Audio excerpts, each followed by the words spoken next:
Buenas noches, Lick. Buenas Buenas noches, noches. licenciado. Buenas noches, Lick. Buenas noches, Lick. Noches, doctor. Muy buenas noches.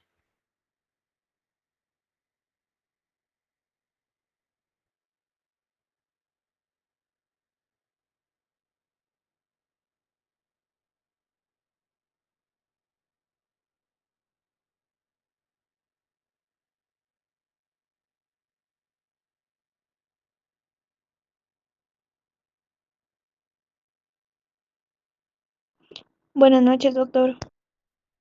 Muy buenas noches.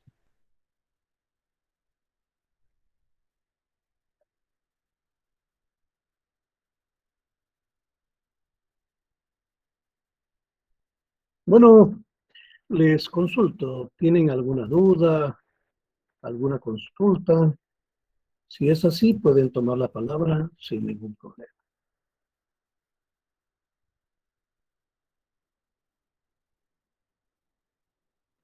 Licenciado, yo tengo una consulta. Por ejemplo, en el trabajo, a la hora de separar capítulo 5 del 6, por ejemplo, sí puedo utilizar diferente tamaño de letra o estilo Sí, o algo. cómo no, puede ponerle actividades capítulo 5, le puede subir el tamaño, ¿verdad? Como son títulos, puede ponerle, por ejemplo, 14. Ah, muy bien, gracias. Y Bueno, otra consulta era de que si, por ejemplo, yo quiero separar la pregunta número 1 de la 2 para que no se vea así todo junto, ¿lo puedo hacer? sí, Como es, cómo no. como usted dice que es a renglón cerrado, no sé, tengo esa duda. Ah, sí, sí, cómo no, lo puede separar. Así es mejor, porque si no va a quedar todo junto. Ajá. Ah, muy bien. Sí, Gracias, licenciado. sí, buena idea, ¿eh? Gracias. Sí, lo que dice la compañera, yo creo que es un buen aporte, ¿verdad? Porque en el texto dice que debe ser a renglón cerrado, pero la idea sería de que cada pregunta con su respuesta sea separada de la siguiente, ¿verdad? Por un doble espacio para que no quede todo amontonado.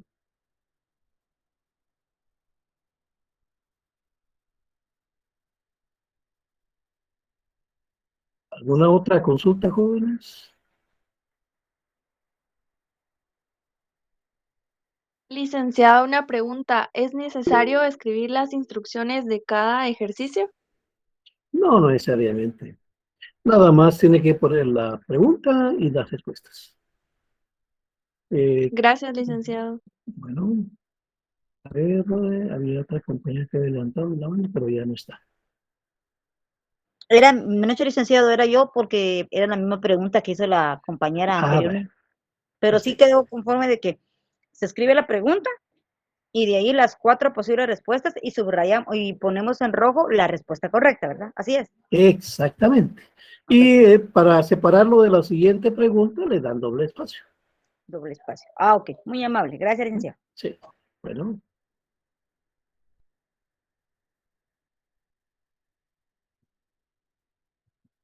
Doctor, yo tengo una consulta. A ver. En- Dice una pregunta, característica esencial del concepto del ave llamada quetzal.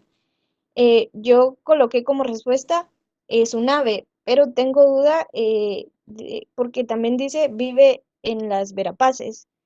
Entonces no sé si estoy en lo correcto, en que es un ave. A, a ver, ¿cómo es la pregunta? Característica esencial del concepto del ave llamada quetzal. Sí. ¿Y cuáles son las posibles respuestas? Inciso A, su cola mide más de 1 metro. Inciso B, aparece en el escudo. Inciso C, es un ave. Inciso D, viven en las Verapaces. Yo Es ave. coloqué, es un ave, ¿verdad? Sí, porque está hablando de esencial. Digamos, características este, accidentales, por ejemplo, la cola, las hembras del quetzal no tienen cola larga, ¿verdad? Que vivan en las Verapaces, no necesariamente, porque hay quetzal también en San Marcos, los han visto en otros departamentos, ¿verdad? Y también en Chiapas, en Costa Rica, en otros países centroamericanos. Y la otra que decía del escudo, es una cuestión accidental, ¿verdad? Porque, pues, ahí en ese caso está considerada como símbolo, no como ave. Muy bien, gracias, doctor. Bueno,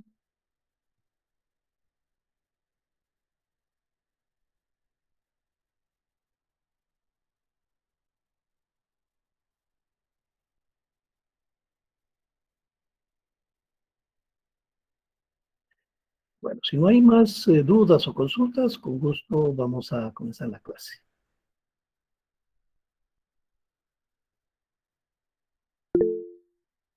A ver, Beatriz, a Karina Beatriz volvió a levantar la mano. Disculpe, licenciado, dice que sí me quedó una dudita, que la tenía anotada. Sí, Estaba mire, yo viendo, le voy a, por favor, no levante la mano porque yo regularmente cuando tengo abierta la presentación no lo veo. Solo tome la palabra y ya, ¿verdad? muy bien, estaba viendo que hay una de las actividades donde dice que hay que poner la respuesta correcta y anotar el número de página. No sé si No, está. no ponga la número de página. Ah, ok, solo la Sí, respuesta. Sí. no hay necesidad, sí. Muy amable. Gracias, licenciado. Disculpe. Bueno,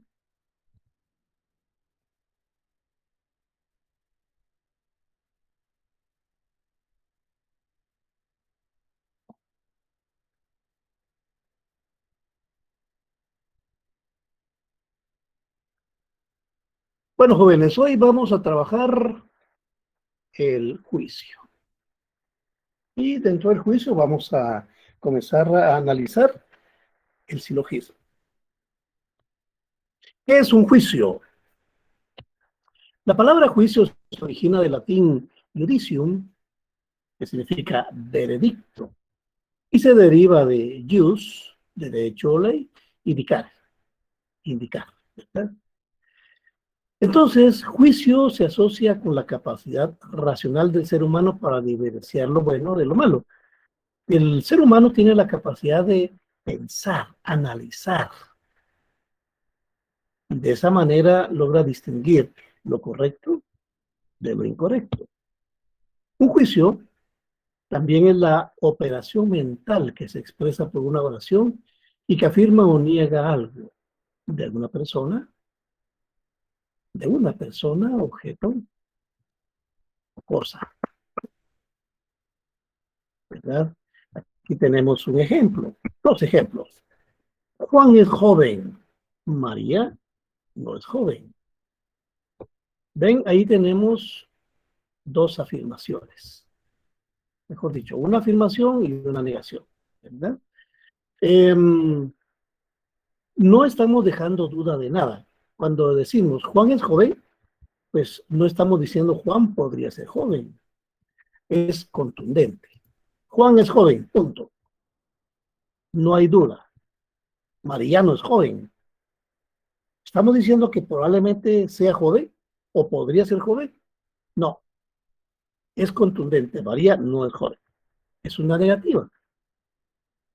Esto es lo que se llama juicio categórico. ¿Por qué juicio categórico? Porque no hay ninguna duda sobre lo que dice. Es clara y directa. La lógica va a trabajar o trabaja con los juicios categóricos. Pueden ser afirmativos, pueden ser negativos. Según Aristóteles, el juicio es el pensamiento compuesto de más de una idea, pero dotado a la vez de una unidad especial que se llama cópula. Veamos, aquí tenemos dos ejemplos. El primero dice el perro es manso. El segundo, el triángulo no es cuadrado. El primero es una afirmación, ¿verdad? ¿Hay alguna duda de que no sea manso?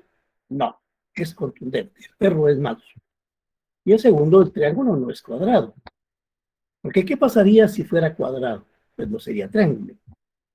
Entonces, en los dos casos estamos frente a juicios categóricos.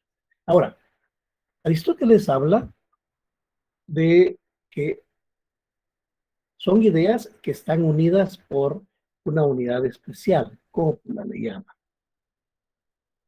En la oración, el perro es manso, el perro es el sujeto, es el verbo y manso el predicado.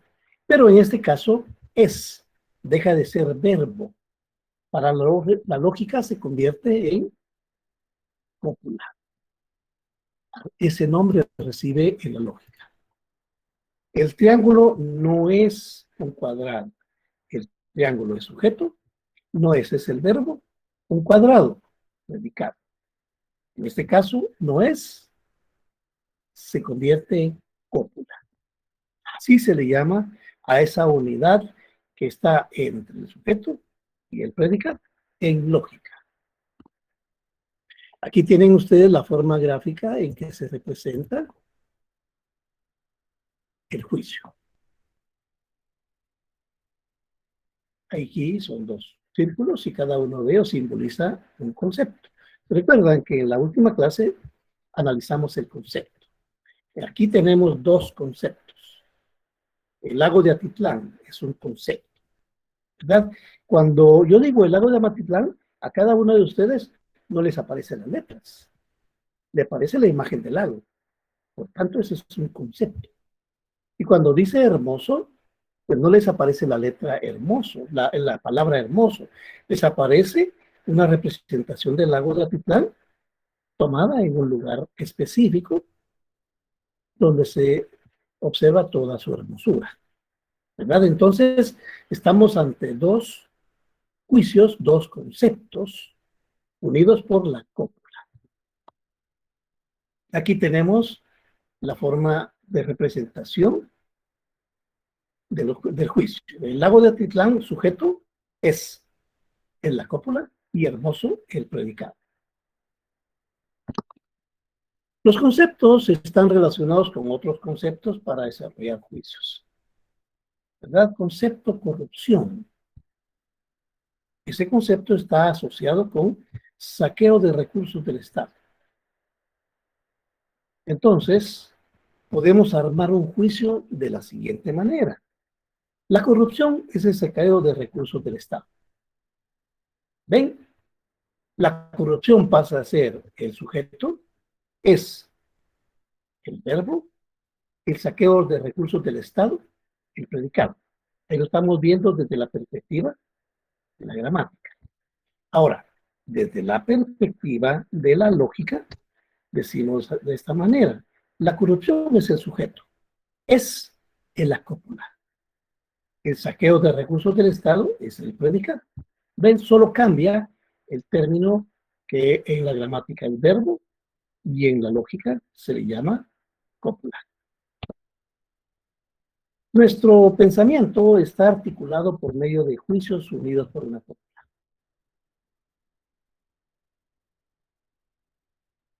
Entonces tenemos dos juicios. Un juicio se presenta como una oración o una proposición.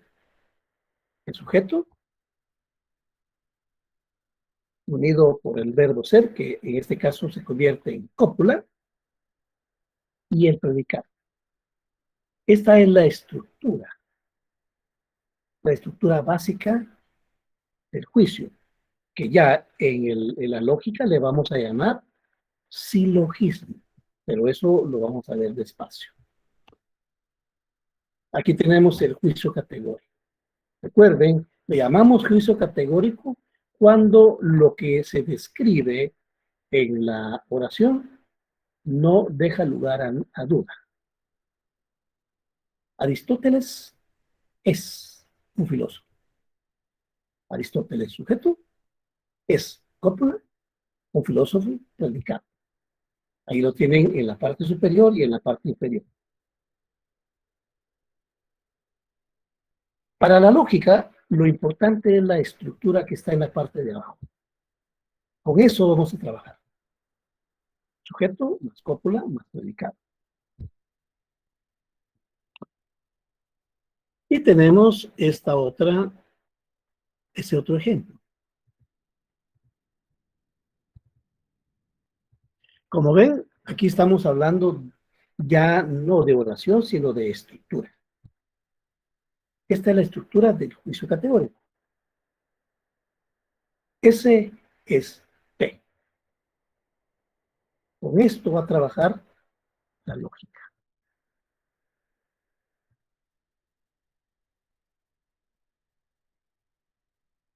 S es P. Podríamos interpretarlo como Aristóteles es un filósofo. Es una afirmación. En la parte de abajo podemos decir, Aristóteles no es un comerciante. S no es P. Son juicios categóricos. Uno es una afirmación, el otro es una negación. Pero los dos tienen la característica que no dejan duda de su contenido. Uno afirma y otro niega. Ahora, ¿para qué sirven los juicios? Los juicios sirven para estructurar silogismos. Y nos preguntamos, ¿qué es un silogismo? El silogismo es una forma de razonamiento que consta de dos proposiciones o juicios como premisas y una conclusión.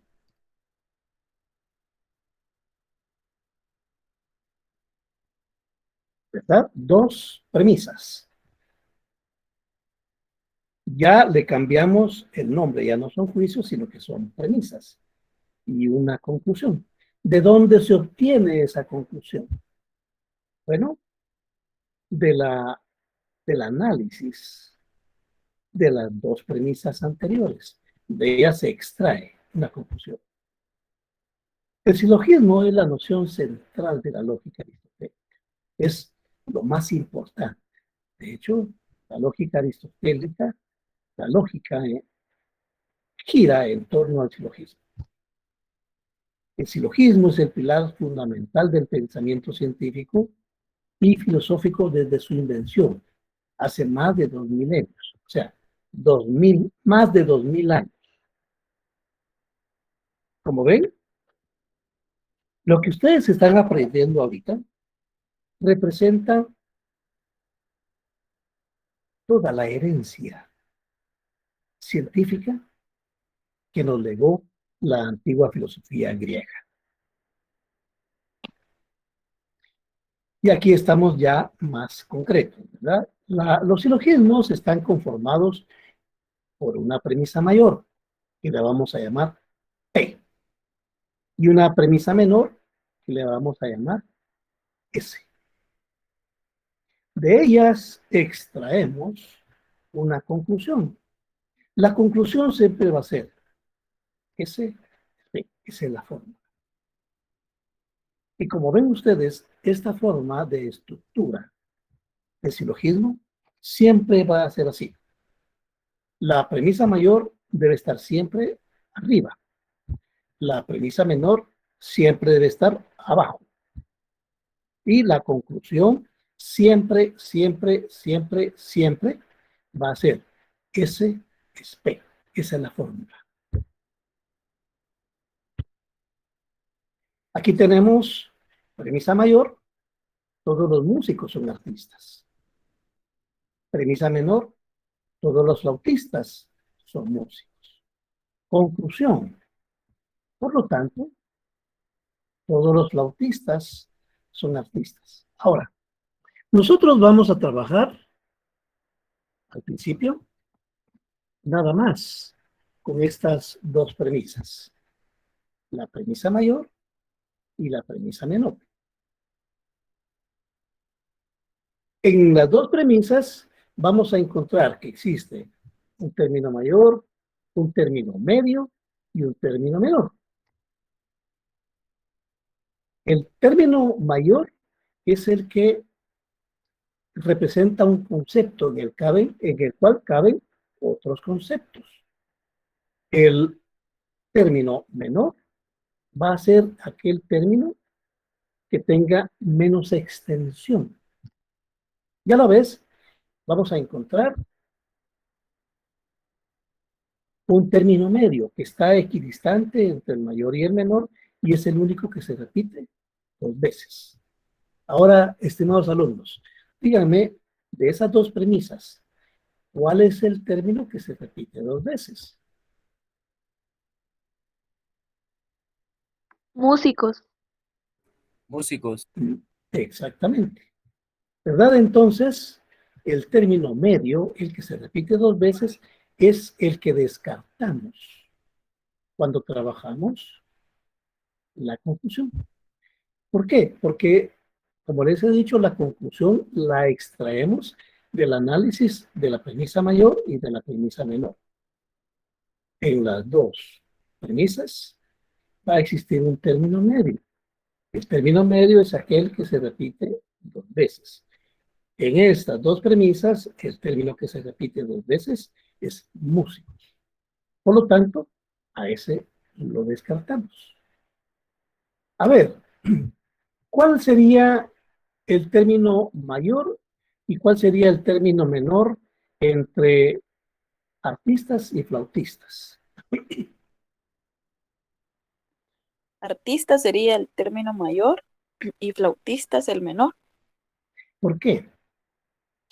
Artistas tiene mayor extensión y flautistas es menor extensión. Exactamente, porque en artistas ustedes pueden ver que caben, ¿verdad? Es un concepto de mayor extensión donde caben desde músicos, cantantes, payasos, eh, actores, actrices, cualquier cantidad de personas que se dedican a las bellas artes.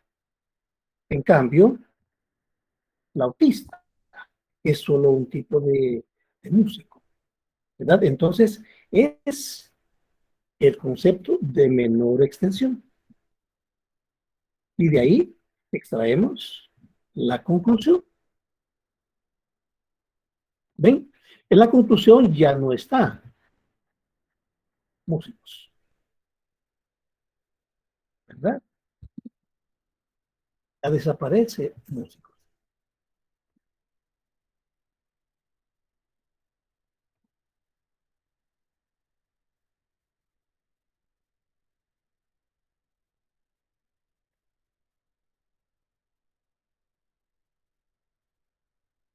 Así está más claro.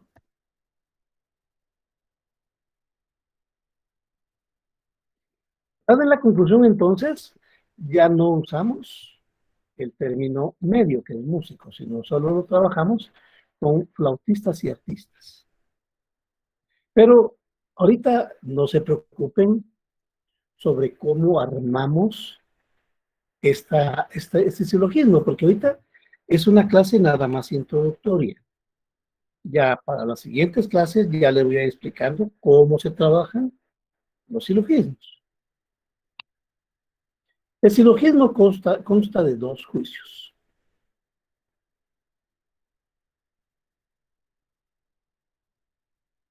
Premisa mayor y premisa menor. En las premisas se comparan tres términos, ¿verdad? Premisa mayor es todo el juicio. Premisa menor es todo el juicio. En ellas hay tres términos. Uno es el sujeto, otro es el predicado y un término medio. ¿Se recuerdan lo que les dije anteriormente? El término medio es aquel que está equidistante entre el término mayor y el término menor. De la comparación de los dos juicios se obtiene un nuevo juicio que se le va a llamar conclusión. Y aquí le vamos a tener mayor, menor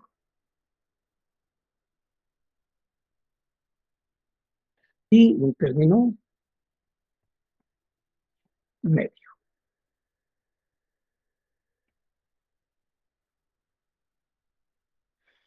Recuerdan que ya vimos estos silogismos. Todos los músicos son artistas. Ese es el que acabamos de trabajar. Ahora veamos en la parte inferior. Ningún pez es mamífero. Las ballenas son mamíferos. Entonces las ballenas no son peces. Pero centrémonos en los dos primeros. ¿Qué término es el que se repite en las dos primeras premisas? Mamíferos. Mamíferos. Entonces se dan cuenta que en la conclusión ya no aparece mamíferos, aparecen los otros.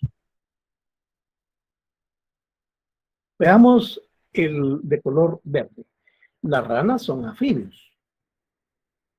Todos los anfibios son vertebrados. En esas dos premisas, ¿cuál es el término que se repite? Anfibios. Bueno, entonces dan cuenta que en la conquista de anfibios solo está el término menor y el término mayor. ¿Se dan cuenta? Esa es la mecánica con la que se trabaja el silogismo. Ahora les voy a presentar otros ejemplos. Veamos este. Los planetas son redondos. Júpiter es un planeta. ¿Cuál es el término medio? Planeta. Planeta. Bueno, entonces solo nos quedan redondos y Júpiter, ¿verdad? Entre redondos y Júpiter, ¿cuál es el término de mayor extensión y cuál es el término de menor extensión? Mayor serían planetas y menor serían redondos. No, joven, porque planetas es el término medio, ese está descartado. Por eso les digo Ah, entre es cierto. redondos y Júpiter. Entonces Júpiter es mayor. Redondo redondo. sería mayor. Redondo es mayor. Júpiter es menor Júpiter es menor. y redondo sería de mayor. Exactamente, porque cuando hablamos de redondos estamos hablando de que cualquier cuerpo celeste puede ser redondo, ¿verdad? La Tierra es redonda, Marte, Júpiter y cualquier otro planeta es redondo. Júpiter es solo uno de los planetas. Entonces, en el término redondo, en el concepto redondo, caben mucho más cuerpos celestes. No digo solo planetas, sino cuerpos celestes, ¿verdad? Porque el Sol no es planeta, es un cuerpo celeste. Y cabe dentro del concepto de redondo. Júpiter es el concepto de menor extensión, porque es un solo planeta. Entonces, en esto decimos que redondos es el término mayor, Júpiter es el término menor. La conclusión, vamos a ponerlo aquí, siempre va a ser ese P. Esa es la conclusión, la fórmula. ¿Verdad? Entonces, si S es Júpiter y P es redondo, vean cómo se estructura la conclusión. Por lo tanto, Júpiter es redondo. Pero como repito, ahorita solo es como una exhibición la que les estoy dando, ¿verdad? Ya a partir de la siguiente clase vamos a trabajar más a fondo los silogismos. Veamos otro. Ningún ser humano tiene alas. Todos los guatemaltecos son seres humanos. En esas dos premisas, ¿cuál es el término que se repite? Humanos. Humanos. Entonces, ese es el término medio. Solo nos queda alas y guatemaltecos. ¿Verdad? De los dos, ¿cuál es el término de mayor extensión? ¿Alas o guatemaltecos? Alas. Alas. Alas. Alas. ¿Por qué?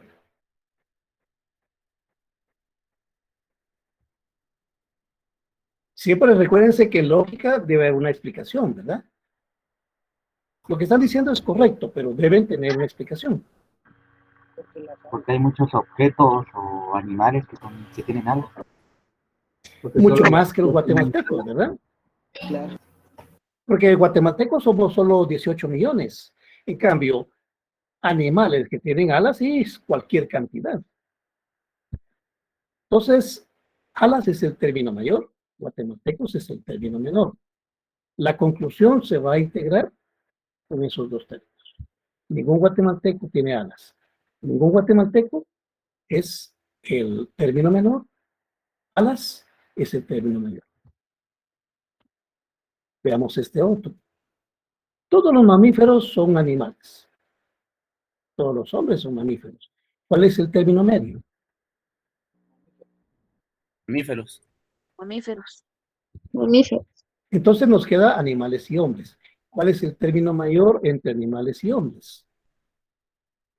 Animales es mayor y hombres es menor. Exactamente, porque hombres entra dentro de animales, ¿verdad?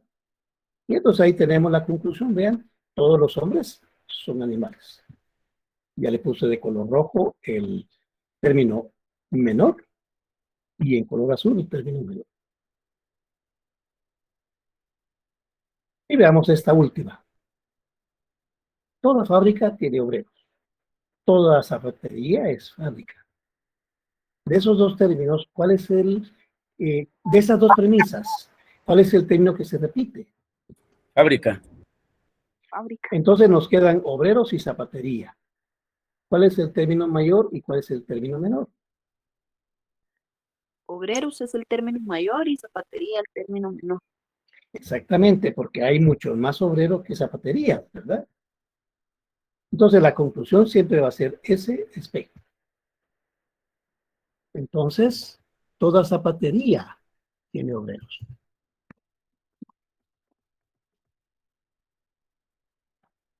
Así trabajamos los silogismos. ¿Se dan cuenta? No es complicado. Lo único es que, pues, no solo es esto, sino que poco a poco les voy a ir enseñando a ustedes todos los pasos que se trabajan con los silogismos. A ver, jóvenes, ¿tienen alguna duda?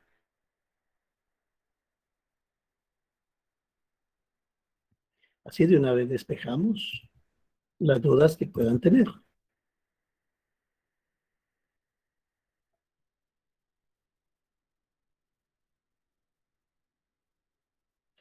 Bueno, por lo menos veo que no hay ninguna duda, ¿verdad?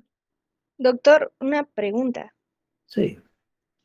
En el libro, el ejercicio del capítulo 6, en la serie 2, dice, convierta los siguientes juicios comunes en categóricos, que es lo que estamos viendo en este momento, ¿verdad? Sí. La primera, la primera dice, cualquier persona tiene la capacidad de estudiar lógica. ¿Cómo se convierte a un juicio categórico? Bueno, ese es un ejercicio que usted debe trabajar, pero le voy a dar una idea. Todas las personas... A ver, repítelo, por favor. Dice, cualquier persona tiene la capacidad de estudiar lógica. Bueno, una solución sería toda persona puede, toda persona estudia lógica. Oh, ya. Y ¿cuál sería la idea cómo sería la estructura más o menos? Porque en el libro lo explican muy diferente a como ahorita lo explicó usted. Entonces a mí me queda duda porque no es como que comparen dos premisas, sino solo dan como una premisa y de ahí la tenemos que convertir. Sí, lo que sucede es que en el libro lo que le está haciendo es mostrándole cómo debe usted convertir una expresión normal en un juicio categórico, pero no está estructurando silogismos, sino nada más le está guiando para trabajar oraciones a juicios categóricos. Nada más. Después, con esos juicios categóricos, ya se crean silogismos, pero ahí no está hablando de silogismos. Nada Muy más bien, es, gracias. nada más es un ejercicio para crear juicios categóricos.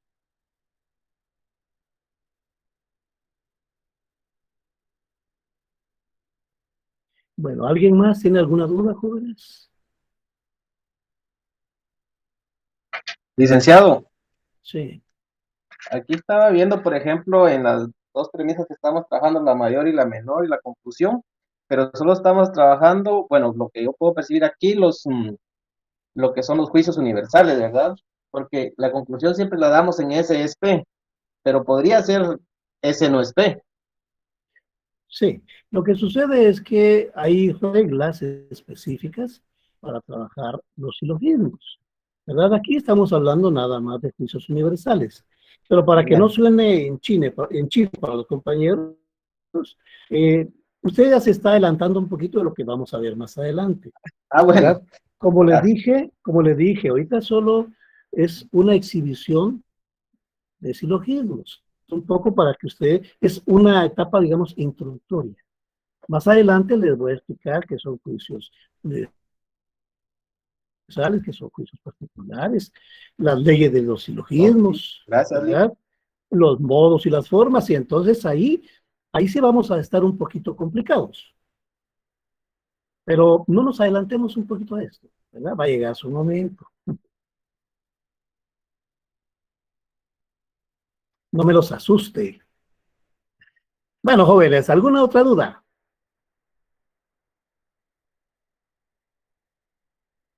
Bueno, el silencio otorga. Les agradezco mucho entonces la atención a la clase y nos estamos viendo la próxima semana. Feliz descanso. Gracias. Feliz noche. Igualmente, Lick, feliz noche. Feliz noche. Feliz Muy noche. buenas noches. Feliz noche, licenciado. Muy buenas noches.